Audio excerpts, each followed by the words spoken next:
Hello and welcome to Caroline's Library, where we dive into the world of manga, anime, and more. Today we are talking about Kagurabachi. This is a dark and brutal story of grief, revenge, and resilience, so let's jump right into the review with a quick rundown of Volume 1. The story follows Chihiro, the son of a legendary swordsmith who forged enchanted blades with immense and consequential power. But those blades made his father a target, and after he is tragically murdered and the blades are stolen, Chihiro sets out on a cold, single-minded path of revenge to honor his dad's legacy by hunting down the people responsible and reclaiming the stolen blades. But his enemies are numerous and include ruthless sorcerers, and he'll need his trusted allies as well as a peculiar little girl if he's going to survive. So before we dive into the amazing parts of this story, let's kind of organize the main groups involved because it can be a lot to wrap your head around. First, there's the Hishaku, a group of 10 elite sorcerers who killed Chihiro's dad and stole the enchanted blades. These are the sorcerers that Chihiro is after, but the situation gets more complicated when we learn that the Hishaku are working alongside the Sazanami clan, a powerful criminal family of sorcerers. So, like I mentioned earlier, Chihiro has his work cut out for him now that he's up against two groups of sorcerers.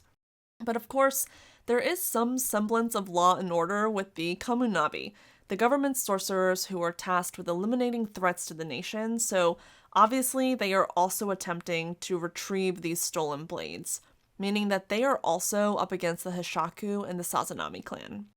But don't think that means Chihiro can call the Kamunabi his allies, because even though they share a goal, they don't exactly align on the details, which leads to a sort of tense truce rather than an unconditional alliance.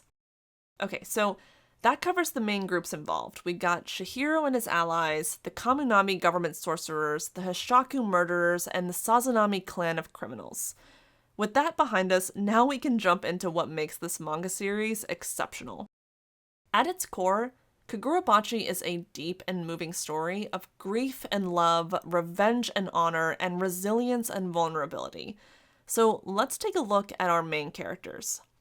First up, we've got Chihiro, a brave, determined, and stoic guy who is mature beyond his years and rarely lets his emotions get the better of him. And because of the loss of his father, he seemingly has lost the ability to smile, feel happiness, or be at peace. Very similar to Ichigo in Bleach or Rudo in Gachi Yakuta, our main character is an emotionally scarred figure. So when Sha, an unusual little girl, asks for his help to defend her against these same cruel sorcerers, you hope that her innocent and charming personality will be the key to Chihiro's healing. But that would just be too easy. Instead, we get to know this child who has her own trauma and tragic experiences, which only deepens the bond between Chihiro and Sha as they both develop a true care and concern for one another. And lastly, we have Hakuri, a powerless sorcerer. And to continue the trend, he also has a gut punch of a backstory where he's been cast aside by his abusive family as a waste of space. So when he happens upon Chihiro and witnesses his bravery firsthand, Hakuri quickly decides to do whatever it takes to stay at Chihiro's side. So this is not a simple feel-good story of healing and forgiveness. No, it's a deeply layered, emotionally heavy, and violent story with fully developed and complicated characters. Luckily, these three emotionally scarred main characters have a supportive and loyal crew of people alongside them. With each volume, we meet more interesting and creative characters with unique personalities and traits that really add to the story. And with this expanding crew of characters, they help to provide a handful of lighter moments, but they are brief scenes and do very little to lighten the dark tone of this story. But to be clear, that's not a bad thing, because this manga would only be diminished by attempting to water down this gripping story with a ton of humor or childish moments. This manga hits different because of its unwavering commitment to telling a dark, intense story, and I am here for it. So, switching gears, let's look at the Enchanted Blades. There is an intriguing and mysterious concept behind them because you start to wonder, are these blades somewhat sentient? Similar to the Zanpakuto in Bleach and the vital instruments in Gachi Yakuta, their powers and abilities morph and adapt based on the wielder and the relationship that's formed between the wielder and the weapon. And because of the importance of this relationship, there can only be one wielder alive at a time per sword. So if you want to claim one of these swords for yourself, the previous wielder must die. And honestly, I can't wait for upcoming volumes because we are starting to see more Enchanted Blades in battle, and I am really looking forward to seeing what the others are capable of. Let's take a look at Chihiro and his enchanted blade called the Enten. This is where the mangaka really went above and beyond by incorporating one of the more sentimental details in the story. Chihiro's weapon ability ties back to his father and adds an interesting contrast. So, quick backstory.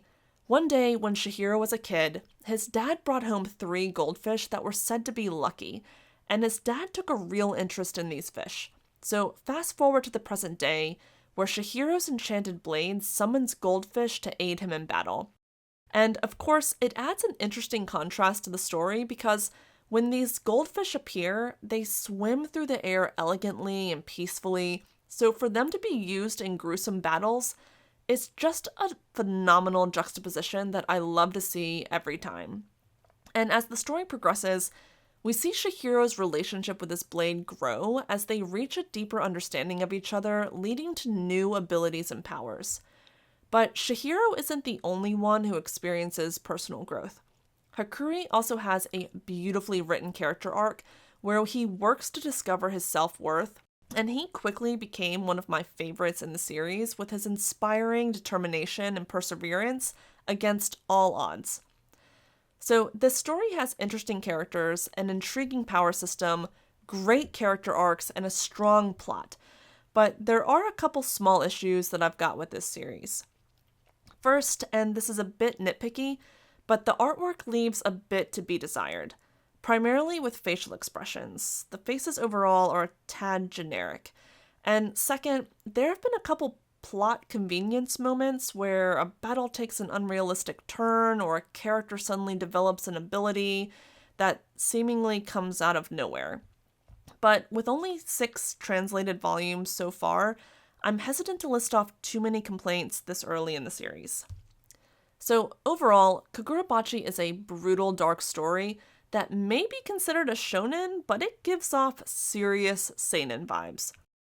The battles are gruesome, the tone is intense, and the character backstories can be truly gut-wrenching. And if that's the type of story you're looking for, I think you'll be very happy with this series. Personally, I'm excited to see what comes next, especially with the Swordbearer assassination arc from Volume 6. But let me know what you think in the comments. Thanks for popping on to watch this review, and until next time, happy reading!